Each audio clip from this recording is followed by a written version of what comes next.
성경 봉독하는 시간입니다. 함께 보실 말씀은 창세기 1장 1절에서 22장 3절까지의 말씀입니다.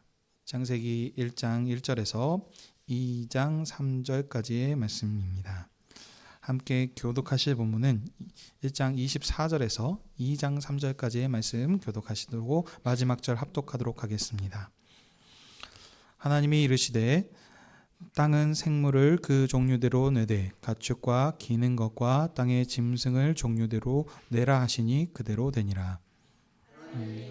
짐승을 그 종류대로 가축을 그 종류대로 땅에 기는 모든 것을 그 종류대로 만드시니 하나님이 보시기에 좋았더라.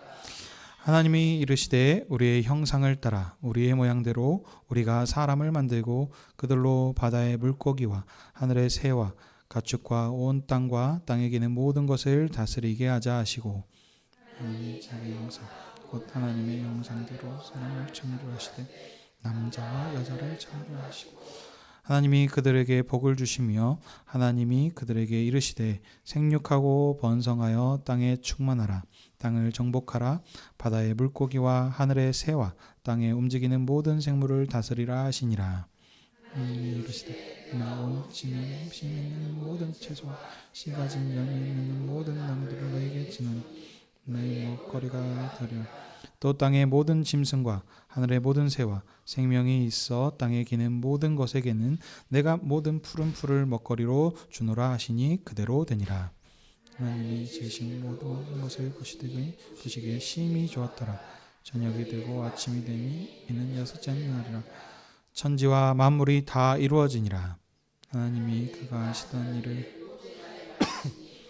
하시던 모든 일을 그시고 일곱째 날에 안식하시니라. 다같이 하나님이 그 일곱째 날을 복되게 하사 거룩하게 하셨으니 이는 하나님이 그 창조하시며 만드시던 모든 일을 마치시고 그날에 안식하셨음이니라. 아멘. 자리에 앉아 주십시오.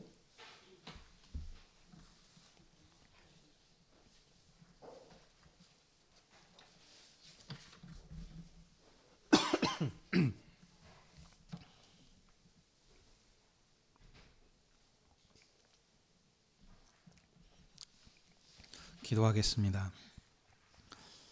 하나님 아버지, 오늘도 주님의 교회를 아버지 앞으로 부르셔서 주님의 말씀을 듣게 하시니 감사드립니다.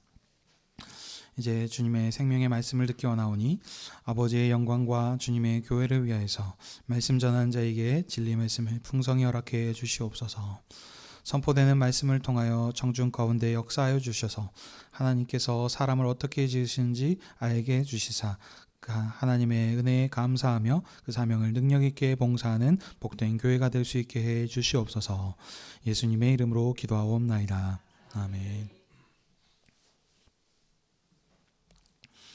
오늘은 창세기 1장 1절에서 2장 3절의 말씀을 가지고 천지 창조를 마치시고 안식하시니라 라는 제목으로 함께 은혜를 나누기 원합니다. 지난 시간에는 마가복음을 마쳤습니다. 그래서 이제 오늘부터는 창세기 강론을 새롭게 시작하려고 합니다. 창세기는 성경 가장 처음에 나오는 책이고 모세가 기록한 오경 중에서도 제일 처음 나오는 책이므로 또 시작 또는 기원이라는 뜻을 가지고 있습니다. 창세기는 총 10개의 족보로 되어져 있는데 톨레도트라고 한다 그랬습니다. 그래서 근데 일반적인 족보가 아니라 하나님의 언약 역사의 진행을 말하는데 초점이 맞춰서 기록된 족보가 되겠습니다. 그래서 항상 그 하나님의 그 언약을 상속받은 자가 누구인가? 그래서 그 상속자 중심으로 이렇게 기록을 하고 있습니다. 하나님께서 세상을 창조하셨는데 이 족보를 통하여서 이 하나님의 나라가 누구에게 전달되어서 어떻게 이렇게 상속되었고 진행되었고 발전되었는가를 말하고 있습니다. 이 족보는 2장 4절부터 시작이 됩니다. 근데 그 중에서 오늘 본문은 1장 1절부터 2장 3절인데 족보가 시작하기 전에 창세기의 서론이자 성경 66권의 서론이 되는 내용이 오늘 본문이 되겠습니다. 그래서 오늘 본문은 하나님께서 온 세상을 어떻게 만드셨는지에 대한 기록이 있습니다. 그래서 이제 문맥을 따라서 이게 살펴보면 하나님께서 어떻게 세상을 창조하셨고 창조하신 목적이 무엇인지 이렇게 얘기를 합니다. 그래서 이런 초점에 맞춰서 이제 문맥에 맞게 살펴보도록 하겠는데, 오늘 본문은 크게 세 부분으로 되어 있습니다. 창세기 1장 1절에서 2절은 천지 창조의 시작인 서론이 되겠고, 3절부터 31절까지가 창조의 과정을 자세하게 설명하는 본론, 그리고 2장 1절에서 3절이 창조의 완성인 결론 부분으로 이렇게 되어 있습니다. 자, 이런 흐름을 기억하시면서 이제 본문을 자세히 살펴보도록 하겠습니다. 1장 1절입니다. 태초에 하나님이 천지를 창조하시느라 이렇게 하였는데, 이것은 오늘 본문 1장부터 2장 3절까지의 서론이자 주제문이 되겠습니다. 그리고 이제 2절부터 이제 이 주제에 대해서 이제 설명을 해 나가는데, 2절에서는 하나님께서 세상을 창조하시기 전의 상황을 말해주고 있습니다. 세 가지 특징이 있는데, 첫 번째, 땅이 혼돈하고 공허하며, 두 번째, 흑암이 깊음 위에 있고, 세 번째, 하나님의 영은 수면 위에 운행하고 계셨습니다. 이 2절의 세 개의 특징을 간략하게 설명하면, 하나님이 창조하시기 전에 세상은 땅의 형태가 없이 물과 함께 뒤섞여 있었고 칠흑 같은 어둠이 있던 세상이었습니다. 근데 이 가운데서 하나님의 영이 계셨습니다. 이렇게 혼돈하고 어두운 상황 가운데서 하나님께서는 세상을 창조하시는데 3절부터 31절까지 이제 자세하게 설명하고 있습니다. 근데 하나님께서 세상을 창조하실 때 몇 가지 특징들이 있습니다. 하나님이 이르시되 그대로 되니라. 그래서 그대로 되었다라는 것이 있고요. 하나님이 이것을 보시기에 좋으셨습니다. 그리고 저녁이 되고 아침이 되니 몇째 날이니라 라고 하는 이런 특징들로 이렇게 반복이 되면서 기록을 하고 있습니다. 이 세 가지 패턴이 반복이 되면서 총 6일 동안의 창조를 하십니다. 근데 이제 창조의 패턴을 조금 더 자세히 보시면 첫째부터 셋째 날까지의 특징은 분리가 되겠습니다. 그리고 넷째부터 여섯째 날은 첫째 날과 셋째 날에 이렇게 서로 짝을 이루면서 상응하는 구조로 되어 있습니다.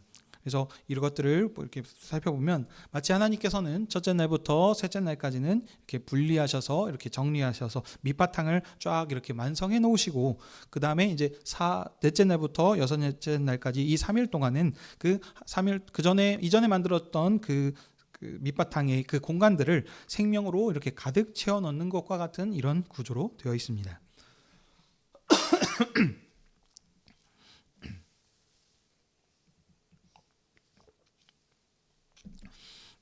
하나님이 처음 창조하신 것은 빛이었습니다.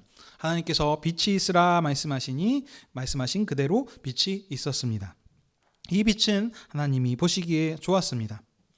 이제 그 전에 칠흑 같은 어둠밖에 없었던 그 가운데서 하나님께서 이제 빛이 만드심을 통해서 이제 빛과 어둠이 이렇게 대비되고 분리되게 이렇게 하셨습니다. 그리고 이제 하나님께서 빛을 낮이라 부르시고 어둠을 밤이라 부르셨습니다. 그래서 이때부터 이제 날이라는 개념이 시작합니다. 그래서 저녁이 되고 아침이 되어서 이제 하루가 지났고, 이때부터 이제 첫째 날이 되었습니다. 자, 이제 물 가운데 궁창이 있어서 물과 물이 나누라고 말씀하십니다. 하나님께서 말씀하신 대로 그대로 되었고, 하나님께서 그 궁창을 하늘이라 부르셨습니다. 근데 자세히 보시면 여기 둘째 날에는 다른 날과 다르게 하나님이 보시기에 좋았더라라는 말씀이 없습니다. 그 이유는 둘째 날의 창조가 셋째 날과 연결이 되기 때문입니다. 셋째 날 보시겠습니다. 하나님께서 천하의 물이 한 곳으로 모이고 묻이 드러나라 말씀하셨습니다. 그래서 하나님께서 말씀하신 대로 그대로 또 되었고, 묻을 땅이라 부르시고 모인 물을 바다라 부르셨습니다. 그래서 이것이 하나님 보시기에 좋았습니다. 그리고 11절에 또 여기에는 추가적으로 들어있는 부분들이 있죠. 말씀하시기를 땅은 풀과 채소와 나무를 내라 하시니 그대로 되었습니다. 그리고 이것도 하나님 보시기에 좋았습니다. 다시 저녁이 되고 아침이 되니 셋째 날이었습니다. 자, 여기 이제 보시게 되면 셋째 날은 다른 날과는 다르게 하나님이 이르시되라는 말씀이 2번 나오고, 하나님이 보시기에 좋았더라라는 말씀도 2번 나옵니다. 이는 셋째 날의 사역이 둘째 날의 물이 한 곳으로 모여서 땅이 드러나는 사역과 연결되어 있기 때문입니다. 근데 둘째 날에 보시게 되면 물과 물을 나누긴 하셨는데 위의 물을 하늘이라 부르셨지만 아래에 있는 물에 대해서는 언급하는 부분들이 없습니다. 근데 이 아래의 물이 셋째 날에서 안쪽으로 모이게 하셔서 바다와 땅을 구별함을 통해서 이 물들이 이제 셋째 날에 이렇게 완성이 되는 것입니다. 그래서 셋째 날에 이것들이 완성이 되었기 때문에, 그렇기 때문에 둘째 날에는 아직 완성된 것을 보시고 하나님께서 보시기에 좋았다라 했는데 완성이 되지 않았기 때문에 둘째 날에는 좋았다라는 말씀이 없었고 셋째 날에는 이렇게 두 번 좋았다라는 말씀이 나옵니다. 자, 이제 넷째 날 또 보겠습니다. 하나님께서 하늘의 궁창에 광명체들이 있어서 낮과 밤을 나누셨고 그것들로 징조와 계절과 날과 해를 이루라 하시니 말씀하신 대로 그대로 되었습니다. 그래서 이제 질서를 만들어 계시는데 이제 낮과 밤을 나눈 것뿐만이 아니라 계절과 하는 이런 그 흐름들이 지금 나타나고 있습니다. 그래서 여기 사계절이 여기서 생겼을 것이고 이런 부분들이 되고 있습니다. 근데 거기에 보면은 두 광명체 중에 큰 광명체를 해라 하셨고 낮을 주관하게 하시고 작은 광명체인 달로 밤을 주관하게 하셨고 또 별들을 이렇게 만드셨습니다. 그래서 이 광명체들을 하늘에 두어서 땅을 비추게 하셨습니다. 이렇게 된 것을 보시니 하나님이 보시기에 또 좋으셨습니다. 처음에 말씀드렸던 것처럼 넷째 날은 첫째 날과 짝을 이루고 있습니다. 그래서 첫째 날에 빛을 만드셔서 낮과 밤을 나누셨던 이 그 배경 가운데 이 나누신 배경을 하나님께서 해와 달과 별들로 그것들을 채워 넣으셨 것으로 이렇게 설명하고 있습니다. 다섯째 날에 하나님께서 물들에게 생물을 번성하게 하시고 하늘의 궁창은 새가 나르라 말씀하십니다. 그래서 그 말씀과 같이 큰 바다 짐승과 날개 있는 모든 새들을 종류대로 창조하시고 그것이 하나님 보시기에 좋으셨습니다. 자, 그리고 이제 22절에 보시게 되면 이번에는 하나님께서 그들에게 복을 주시면서 말씀하신 부분들이 있습니다. 생육하고 번성하여 바닷물과 하늘에 충만하라 라고 이렇게 말씀하십니다. 그리고 이제 또 저녁이 되고 아침이 되니 다섯째 날이었습니다. 이 생명체들에게 하나님께서 처음으로 복을 주시면서 말씀하신 것이 있습니다. 어떻게요? 그 생명이 번성하여서 하늘과 땅, 바다에 충만하라. 이렇게 말씀하셨습니다. 다섯째 날도 마찬가지로 둘째 날과 상응하는 관계가 되어 있습니다. 하나님께서 만들어 놓으신 민물인 이 하늘에 그 새로 채우시고 아랫물인 이 바다의 물고기들로 채우셨습니다. 그리고 그들에게 번성하여서 그것을 충만케 하는 이런 일들이 여기서 일어났습니다. 이제 여섯째 날을 보도록 하겠습니다. 하나님께서 이번엔 땅에게 말씀하십니다. 땅은 생물을 내어서 가축과 짐승을 종류대로 내라 말씀하셨고 그래서 그 말씀하셨던 그대로 되었고 하나님이 이것을 보시기에 좋으셨습니다. 이런 패턴 가운데 여섯째 날을 자세히 보시면 다른 날들과는 다르게 분량도 많고 반복되는 패턴 사이에 특별하게 기록된 부분이 있습니다. 이것은 여러분들 이 패턴을 통해서 우리들이 알 수 있는 것은 좀 뭔가 패턴에 빗나간 것은 이것은 기록자인 이 기록자가 의도적으로 이것을 이렇게 함을 통해서 여기에 무언가 강조점이 있다는 것을 이렇게 나타나는 것입니다. 그래서 이런 패턴들을 보시면 이 여섯째 날이 핵심이자 강조점이구나라는 것을 우리가 알 수 있습니다. 이런 부분들이 이제 문맥을 통해서 이제 성경이 말하고자 하는 강조점과 핵심을 이제 파악하는 방법입니다. 하나님께서 우리의 형상을 따라 우리의 모양대로 우리가 사람을 만들고 그들로 바다의 물고기와 하늘의 새와 가축과 온 땅에 기는 모든 것을 다스리게 하자 말씀하셨습니다. 그리고 하나님께서는 그 하나님의 형상대로 남자와 여자를 이렇게 창조하셨습니다. 그리고 그들에게 복을 주시며 이르시되 생육하고 번성하여 땅에 충만하라 땅을 정복하라 바다와 물고기와 하늘의 새와 땅에 움직이는 모든 생물을 다스리라 라고 이렇게 말씀하셨습니다. 자, 여기 이 여섯째 날을 다른 날과 좀 다르게 총 3번의 이르시되라는 말씀이 나오는 것이 특징입니다. 첫 번째 이르시되에서는 셋째 날과 짝을 이루어서 땅에 사는 생물과 가축과 짐승을 만드신 것이 첫 번째 이르시되입니다. 두 번째 이르시되에서는 사람을 만드셨습니다. 사람이 나오는데 사람을 만들 때 특별한 점은 하나님의 형상대로 만드셨다는 것입니다. 그래서 보시면 하나님이 말씀하시는데 여기 보면 자식이 자신한테 얘기하시는데 내가라고 내 형상대로 내가 이렇게 만들자라고 이렇게 하시는 것이 아니고 우리라는 표현을 하십니다. 그래서 우리는 복수형이죠. 근데 여기서 이렇게 우리가 만들자라고 하는 것은 여기서는 그 장엄의 복수라는 표현으로 왕이 스스로 자기 자신을 높여서 짐이 하는 이렇게 말을 하는 표현들을 우리가 볼 수 있습니다. 마찬가지로 여기서도 하나님께서도 스스로를 높여서 표현하는 방법입니다.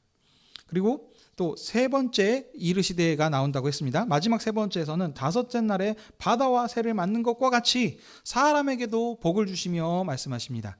생육하고 번성하여 땅에 충만하라 라고 하셨습니다. 근데 여기서 끝이 아닙니다. 사람한테는 특별한 게 더 추가적으로 복을 주신 게 있습니다. 그것은 무엇이냐면 땅을 정복하고 물고기와 새와 모든 생물을 다스리도록 하는 이런 복을 주셨다는 것입니다. 사람에게는 하나님의 형상대로 지은 사람에게는 특별한 임무를 더해 주신 것입니다. 이것은 마치 하나님께서 만드신 이 세상에 사람을 하나님을 대신하여 다스리도록 세우신 대리왕, 대리 통치자로 지금받은 것과 같습니다. 그리고 이 사람과 모든 생물들에게 하나님께서 이제 먹을 것을 정해 주셨습니다. 온 지면의 채소와 모든 나무를 사람에게 먹을 것을 주셨고 땅의 짐승과 하늘의 새에게는 푸른 풀을 먹을 것으로 주셨습니다. 하나님의 대리 통치자인 사람에게는 채소, 과일, 열매 등 땅에 나는 모든 것을 주셨습니다. 더 특별하게 더해 주신 것이죠. 여섯째 날에 그리고 25절 보시면 이미 하나님께서 땅에 지으신 짐승을 그 종류대로 만드셨을 때 하나님이 보시기에 좋으셨습니다. 근데 31절도 보시게 되면은 하나님이 지으신 모든 것을 보시니 보시기에 좋았다라는 말씀이 한 번 더 나옵니다. 그래서 총 6째 날에도 보면은 좋았더라가 2번 나오게 되죠. 근데 이 31절에 보게 되면은 그냥 좋은 게 아니고 어떠죠? 심히 좋았더라 이렇게 얘기합니다. 6째 날에 좋았다라는 말씀이 2번 나온 이유는 6째 날과 짝을 이룬 날이 몇째 날이죠? 셋째 날입니다. 셋째 날에 좋았다라는 말씀이 2번 나온 것과 같은 것도 음률을 맞추기 위해서라고 보는 것도 있고요. 또 다른 이유는 창조의 핵심인 사람이 완성된 후에 모든 것이 완성되자 하나님이 보시기에 심히 좋으셨던 것입니다.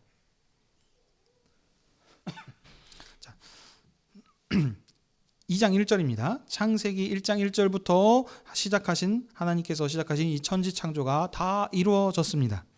하나님께서 세상을 창조하시기 전에 세상은 혼돈하고 공허하며 질서가 없었습니다.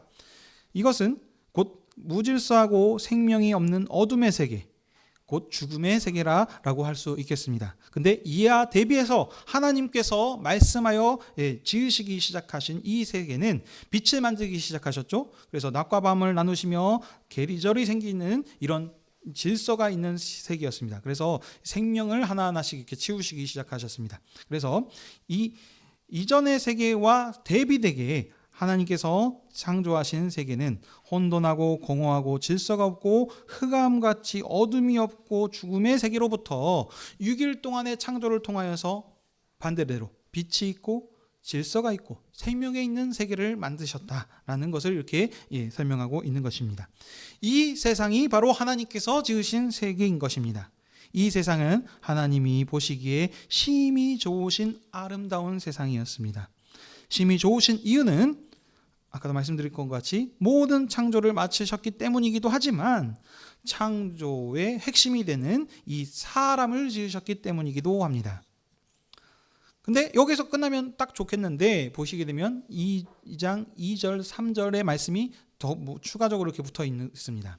이 하나님께서 6일까지의 창조를 마치신 후에 심히 기뻐하시고 그냥 끝이 아니고 7일이 있습니다. 그래서 그날을 복되게 하셔서 그날에 하나님께서 안식하셨다라고 하고 있습니다. 근데 여기서 이 안식은 단순히 쉬었다, 그냥 뭐 놀았다라는 표현이 아닙니다. 자, 근데 왜 그러냐면 지금까지 보시게 되면은 서로 상응을 이루고 이렇게 같이 짝을 이룬다고 했습니다. 첫째 날부터 여섯째 날이 서로 이렇게 상응하는 구조로 되어 있는데, 보게 되면 그 짝을 이루지 않는 한 날이 있습니다. 바로 그 날이 마지막 날인 7일입니다. 이 날은 상응하지 않고 또 혼자 남아 있다는 것입니다. 그러면 이 구조를 또 통해서도 우리가 파악할 수 있는 것이 이 일곱째 날이 이 전체 말씀의 핵심이구나라는 것을 우리가 이 구조를 통해서 알 수 있습니다. 6일 동안 하나님께서 세상을 만드시고 사람을 창조하신 이유가 바로 이곳에 있는 것입니다. 하나님께서 6일 동안 일하시고 7일에 하시던 일을 모두 마치시고 안식하셨습니다. 하나님께서 이 일곱째 날을 복되게 하셨고 그날에 하나님께서 안식하셨습니다. 여기 이 안식이 핵심인데, 이 안식이 어떤 거냐면 하나님께서 이 대리 통치자로 사람을 만드셨고 이 안식의 세계를 하나님께서 사람에게 맡긴 것입니다. 이 안식이라 하는 것은 하나님께서 만드신 세상, 이 세상 가운데 이제 2장에서 연결이 되겠지만 그 만드신 세상 가운데 하나님이 사람과 함께 계셨습니다. 이 에덴의 동산을 만드시고 그곳에서 함께 거하셔서 그곳에서 안식하신 것입니다. 이 안식은 하나님께서 완성하신 이 세계, 이 집에서 사람과 함께 친교하며 교제하시는 이것을 하나님께서 하시기 위해서 사람을 만드신 것입니다. 이것이 하나님께서 어떻게 해요? 만드신 세상의 핵심이자 이것이 하나님께서 심히 기뻐하시는 세상이었습니다. 자, 오늘 이 본문을 지금까지 좀 긴 내용을 봤는데 간략하게 정리하면 태초에 하나님께서 천지를 창조하셨습니다. 하나님은 지으신 세상은 빛이 있는 세계였고 생명이 있는 세계였고 질서가 있는 세계였으며 이 세계는 하나님이 심히 기뻐하신 세상이었습니다. 이 중에 하나님께서 하나님의 형상대로 사람을 특별하게 만드셨습니다. 모든 일을 마치신 하나님께서 안식하셨는데 이 안식의 세상을 사람에게 대리 통치자로 세우셔서 만물을 다스리게 하셨고 이 만물의 대리 통치자인 사람과 함께 거하시며 안식하는 것이 이 세상을 만드신 하나님의 목적이 되겠습니다. 이 말씀을 지금 기록을 했습니다. 누가요? 모세가 기록을 했습니다. 그래서 이 모세가 기록했을 때 당시 이 말씀을 받았던 1차 독자가 누구인가, 그 상황을 여러분들 항상 생각하셔야 됩니다. 이 말씀을 누구에게 주셨습니까? 모세를 통하여 출애굽하여서 시내산에서 언약 체결을 한 이스라엘 백성들에게 이 말씀을 주셨습니다. 자, 그렇다면 이 하나님께서 이 말씀을 왜 이스라엘에게 말씀하셨을까요? 그들에게 하나님께서 세상 모든 만물을 창조하셨구나라는 것을 말씀하시기 위해서일 수도 있습니다. 그렇지만 이 문맥에서 지금 말하고자 하는 강조점과 그들이 처한 상황들을 지금 봐서 다시 말씀을 드리자면 이 세상이 시작된 것을 알려주려고 하는 그 정도의 수준이 아닙니다. 그 이유는 이스라엘 백성들이 자신이 어떤 존재인지 그들의 정체성을 확실히 알게 하고자 하기 위해서입니다. 여러분들 2장과 연결된다고 했었습니다. 연결이 됐는데 여러분들 우리 성경 공부를 통해서 우리 함께 다 살폈습니다. 여기에서는 하나님이라고 하셨는데 2장에서는 여호와 하나님이라고 하면서 계속해서 여호와 하나님을 강조하고 있습니다. 왜 그렇습니까? 이 여호와 하나님이 어떤 하나님이십니까? 이스라엘을 구원하셔서 그 모든 지금 언약을 이루신 이 신실하신 여호와 하나님이시라는 사실을 이스라엘에게 지금 말씀하시기 위해서가 아닙니까? 어떻게요? 바로 이 세상 모든 만물을 창조하신 이 하나님께서 오래전에 너희의 조상인 아브라함을 택하여 언약을 세우셨고 이 언약을 하나님께서는 기억하사 너희들을 애굽에서 출애굽시키셨다. 그래서 왜 출애굽을 시키셨느냐? 이제 너희들 이스라엘을 통하여서 거룩한 나라, 대제사장 나라, 민족과 그 장자 민족으로 너희를 삼았다. 그러니 너희들이 이 말씀을 하나님 말씀의 순종함을 통하여서 이제 어떻게 해요? 빛의 나라, 생명의 나라, 질서 있는 하나님 나라를 가나안 땅에 이루도록 이 일들을 하도록 위해서 그들에게 정체성과 사명을 지금 강조하기 위해서 이 말씀을 하신 것입니다. 왜냐하면 하나님께서 지으신 이 창조의 세계는 하나님께서 대리 통치자인 사람을 통해서 다스리는 나라인데, 이 세계가 어떻게 됐습니까? 첫 사람인 아담의 불순종을 통하여서 이 언약이 깨어졌고 하나님께서 세우셨던 그 질서가 깨지지 않았습니까? 그래서 다시 이 아름다운 세상 가운데, 하나님이 지으신 이 세상에 다시 어둠이 들어오기 시작했고, 어둠이 들어왔다는 것은 죽음이 들어왔습니다. 그래서 생명이 넘치고 영원히 살 수 있는 어떤 이 세상 가운데 죽음이 들어옴을 통해서 이 하나님께서 세우신 질서들이 깨지기 시작한 세상이 아닙니까? 이 세상 가운데 하나님께서 다시 언약을 통해서 아담의 후손을 통해서 여인의 후손을 보내주시고, 또 이 언약이 아브라함에게 전달되게 하시고, 이 언약을 이어받은 자들이 누구인가? 바로 너희들 이스라엘 백성이라는 것입니다. 그러면 이스라엘 너희들은 어떤 삶을 살아야 했느냐? 너희들 아담과 또 너희들의 조상들은 다 실패했지만 이 언약에 신실하신 하나님께서 이 언약 역사를 이어져 가며 상속하게 하셔서 이 언약 역사를 이루기 위해서 너희를 제사장 민족으로 택했으니, 하나님께서 원래 계획하셨던 그 세상, 너희들을 통하여서, 사람을 통하여서 대리 통치자로 세상을 다스리게 하고 모든 사람이 하나님과 친교하는 이 안식을 함께 누리는 이것을 너희들에게 담당하고 보여주도록 하기 위해서 이 사명을 분명하게 알도록 이 말씀을 기록하신 것입니다. 가나안 땅이 하나님이 거하시는 처소, 집입니다. 곧 에덴 동산과 같은 것이죠. 이 가나안 땅, 하나님이 계시기 때문에 그곳이 거룩한 것이고 그곳에 참된 하나님의 안식이 있는 것입니다. 그래서 이 이스라엘 백성이 하나님 말씀대로 순종하며 삶을 통해서 빛이 되고 빛과 소금이 되고 하나님의 계심을 온 세상의 만민에게 선포하여서 그들을 통하여서 하나님을 믿고 경배하고 복종할 수 있는 이런 지금 세상을 하나님께서 꿈꾸셨습니다. 그렇다면 이 말씀이 첫째 독자인 이스라엘에겐 이렇게 적용이 됐다면, 현재 2024년을 살아가고 있는 우리에게는 이 말씀을 어떻게 적용을 해야 되겠습니까?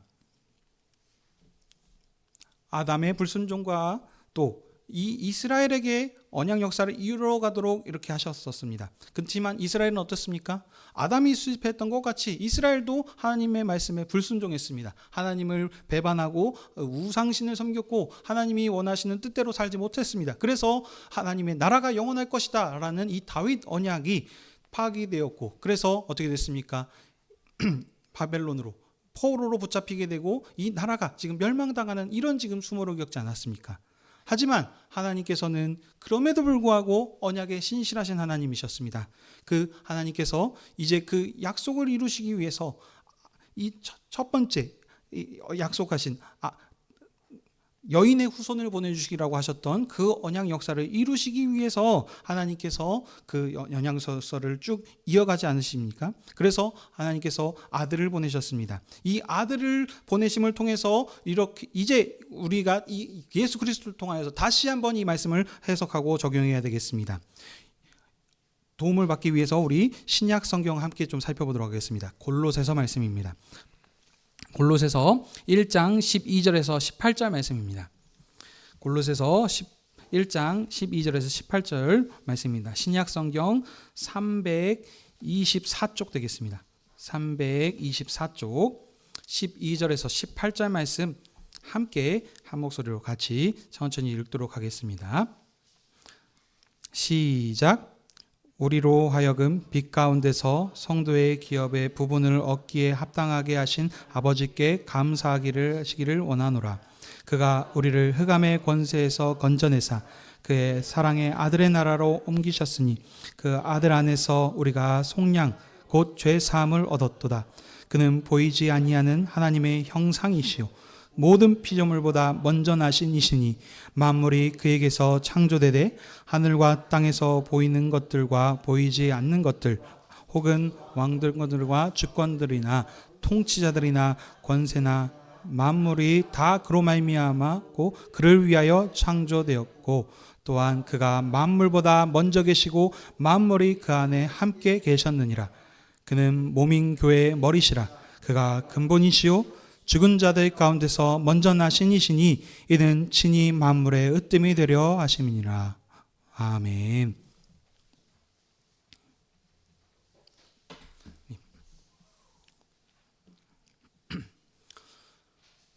하나님께서 언약의 신실하신 하나님께서 그 모든 구원 역사를 이루시기 위해서 신약에 약속된 대로 아들을 이 땅에 보내주셨습니다. 이분이 어떻게 오셨습니까? 빛 가운데 거하시기 위해서 참 빛으로 이 세상에 오셨습니다. 그래서 죽음으로 세상 질서가 이 파괴된 세상 가운데서 아들이신 예수 그리스도가 이 땅에 오셔서 어떡합니까? 모든 흑암의 권세에서 아들의 사랑의 나라로 옮기시는 이 언약 역사를 하나님께서 이루어 주셨습니다. 이분이 어떤 분이십니까? 16절에 만물이 그에게 창조되되 하늘과 땅에 보이지 않는 모든 것들과 왕권들이나 주권들이나 통치자들이나 권세자들이나 이 모든 만물이 다 그로 인하여서 창조되었다라고 얘기하고 있습니다. 이 예수님께서 하나님께서 세상을 말씀으로 창조하셨다 그랬는데 이 말씀이 곧 누구라 그러면 예수 그리스도이십니다. 이 예수 그리스도로 말미암아 만물이 다 창조되었고 이 예수님께서 먼저 계시고 만물이 그와 함께 계셨다라고 이렇게 설명하고 있습니다. 이분이 어떤 분이 또 18절에 뭐라 그러십니까? 몸인 교회의 머리시라라고 얘기하고 있습니다. 사랑하는 성도 여러분, 우리는 이 신약 시대에 살고 있습니다. 구약 성경에서는 그들이 하나님과 함께 하면서 하나님의 동행함과 모든 것들을 경험하고 함께 살았지만 이 만물의 근본이 되신 이 예수 그리스도를 보지 못했습니다. 우리는 그러나 이 지금 골로새서 말씀을 통해서 이 예수 그리스도께서 함께 하심을 통해서 이제 이 예수 그리스도께서 우리가 함께 이 말씀을 하나님의 형상으로 지음받아라고 하셨을 때 이 예수 그리스도께서 그때 함께 계시며 이 모든 만물을 창조하셨구나 라는 사실을 우리는 이제 알 수 있는 것입니다.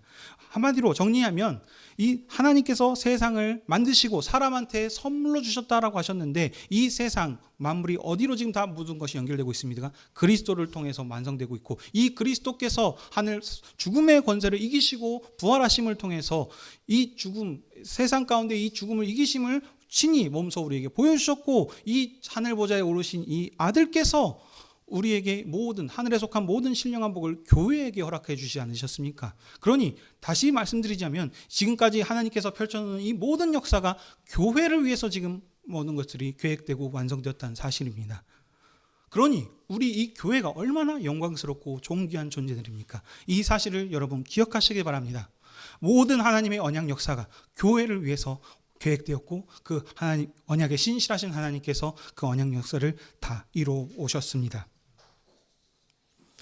그러나 이 아들이 오신 이 아들이 이 세상에 오셨음에도 불구하고 세상은 여전히 이 아들을 거절하고 혼돈과 공허한 세상 가운데서 빠져서 살고 있습니다. 참 너무나도 안타깝습니다. 그렇지만 이 세상 가운데서 우리가 무엇이길래 우리를 먼저 이 아들을 알게 하시고 믿게 하셔서 이 세상에서 하나님 나라의 백성으로서 살게 하시며 그 참된 언약의 안식을 지금 이렇게 이루게 하시지 않으셨습니까? 이 안식이 단순히 아무런 만사형통하면서 아무런 고민과 세상 걱정 없이 산다는 것이 아닙니다. 하나님과 함께하는 것, 이것이 이 안에 참된 안식이 있고 생명이 있고 기쁨이 있고 은혜와 평강이 있는 것입니다. 그래서 우리는 이 그리스도를 내 안에 주님으로 모시고 살고 있기 때문에 우리 안에 참된 안식이 있는 것입니다. 이 참된 안식은 그리스도를 떠나서 주님을 몰라서는 이룰 수 없는 것입니다. 세상 많은 사람들이 주님을 모르고 자기 자신대로 잘났다면서 자기 돈과 명예를 추구하면서 삶을 살아가고 있습니다. 하지만 그들은 이 주님을 모르기 때문에 주님이 모시는 이 참된 안식을 누릴 수 없는 것입니다. 자기들이 원하고자 하는 바를 이뤘을 때 그 가운데 이뤘다고 해서 그 가운데서 참된 기쁨이 있는 것이 아니고 그 끝이 공허할 것입니다. 그래서 보게 되면 많은 것을 가졌음에도 다른 사람들이 나는 저렇게만 됐으면 너무나도 기쁘고 즐겁게 살 것 같은데 자살하는 사람도 많고 마약을 하거나 다양한 어떤 수많은 잘못되는 경우들을 보지 않습니까? 왜냐하면 하나님께서 이 세상을 만드신 목적이 하나님을 떠나서는 그런 참된 안식과 복을 누릴 수 없는 존재로 지었기 때문입니다. 사랑하는 성도 여러분, 그러니 우리가 얼마나 참된 복된 자들입니까? 우리가 이 복음을 알고 이 주님 안에서 한 공동체를 이루게 하셨고 그리스도의 몸된 교회로 이 말씀을 오늘 이 자리에 주님의 상에서 이 말씀을 듣게 하셨습니다. 주님께서 우리에게 말씀하실 때 우리가 이 상에서 먹고 마실 때 기억해야 될 것은 무엇입니까? 주님께서 우리에게 부어주신 이 은혜가 얼마나 큰지 다시 한번 묵상하는 그런 은혜가 있어야 될 것입니다. 이 주님께서 우리에게 말씀하는 것은 무엇입니까? 언약에 신실하신 하나님께서 모든 구원 역사를 이루실 것이라는 것입니다. 우리의 사람의 힘이 아니고 하나님의 신실하심, 하나님의 그 권능에 신실하신, 언약에 신실한 하나님께서 이 모든 역사를 이루신다라고 하셨기 때문에 우리에게는 소망이 있는 것입니다. 저도 보면 너무나도 부족한 것이 많죠. 그렇지만 이 저를 통해서 뭔가를 이룬다 하면은 여러분들이 신뢰가 많이 없으실 것입니다. 하지만 저를 통해서 이룬다는 것이 아니고 이 부족함에도 불구하고 하나님께서는 하나님을 따르는 자들, 언약의 신실한 자들, 믿는 남는 자들을, 남겨진 자들을 통해서 구원 역사를 이루시고 완성하실 것이다 라는 것을 지금 모든 언약 역사에서 성경을 통해서 우리에게 말씀하고 계신 것입니다. 그러면서 그러기 때문에 하나님께서 우리에게 말씀하신 것이 무엇입니까? 우리 공부를 잘해라, 똑똑해라, 이런 것이 아닙니다. 우리에게 성경에서 말하는 것은 무엇이냐면 믿음을 요구하는 것입니다. 순종을 요구하고 계시고 충성을 요구하는 것입니다. 하나님께서 온전히 믿는 그 사람들을 통하여서 언약 역사를 이루어 가실 것이기 때문입니다. 우리가 삶 가운데서 여러 가지 힘들고 어려운 일들이 있을 것입니다. 왜냐? 아들을 거절했던 이 세상이기 때문입니다. 하지만 그때 그렇다고 해서 우리가 낙심하고 낭망할 것이 아니고 우리가 바라볼 것은 무엇입니까? 언약을 기억하는 것입니다. 하나님께서 시작하신 그 언약 역사를 교회를 통해 이루실 것이다. 그렇게 약속하셨기 때문에 그 역사는 반드시 이루어질 것입니다. 그러므로 우리는 이것을 분명하게 믿음으로 주님 다시 오시옵소서 하면서 주님 오실 때까지 간절히 그것을 기다리고 소망하면서 부활의 빛 가운데서 영광의 빛을 누리시면서 살아가는 것이 우리가 해야 될 것입니다. 세상을 창조하시고 지금도 살아계셔서 이 언약 역사를 이루어 가신 이 주님께서 지금도 세상을 창조하고 계시고 다스리고 계십니다. 이 주님께서 세상을 통치하고 계시고 교회를 통해서 완성하셨다라고 하셨으니 우리가 낙심하지 마시고 주님의 통치를 기다리면서 하늘 모든 사람이 주님을 믿고 돌아오는 그 구원의 사명을 감당해 가시는 저와 여러분이 되시길 주님의 이름으로 축복합니다. 기도하겠습니다. 거룩하신 아버지 하나님, 지금도 세상 모든 만물을 창조하시고 살아계셔서 모든 만물을 다스리고 계시는 이 주님께서 오늘도 우리를 주님의 상으로 부르시고 주님의 음성을 듣게 하시니 감사드립니다. 주님께서 이 세상을 창조하실 때 하나님의 형상대로 하나님의 대리 통치자로 사람을 만드셨습니다. 그리고 이 사람이 무엇이길래 하나님과 함께 거하는 그런 정말 큰 은혜를 누리게 하여 주셨습니다. 우리를 하나님 향한 하나님의 계획과 사랑을 우리가 깨닫게 하여 주셨사오니 우리가 이 말씀을 기억하면서 우리 세상의 어떤 역경과 고난 가운데서도 그것으로 인하여 하나님을 배반하지 않고 주님을 믿으며 이 사명들을 끝까지 감당해 나갈 수 있는 저희들 되게 허락하여 주시옵소서. 우리가 이 주님의 상에 앉은 것이 우리의 힘이 된 것이 아니고 정말 주님과 누리는 참된 안식이며 기쁨이라는 사실을 기억하게 하셔서 우리가 먹고 마시는 모든 삶 가운데서 다시 주님께서 베풀어 주셨던 그 사랑을 기억하면서 주를 위해서 날마다 다름질하며 나아갈 수 있는 충성된 주님의 군사들 되게 허락하여 주시옵소서. 감사드리며 이 모든 말씀 예수님의 이름으로 기도하옵나이다. 아멘.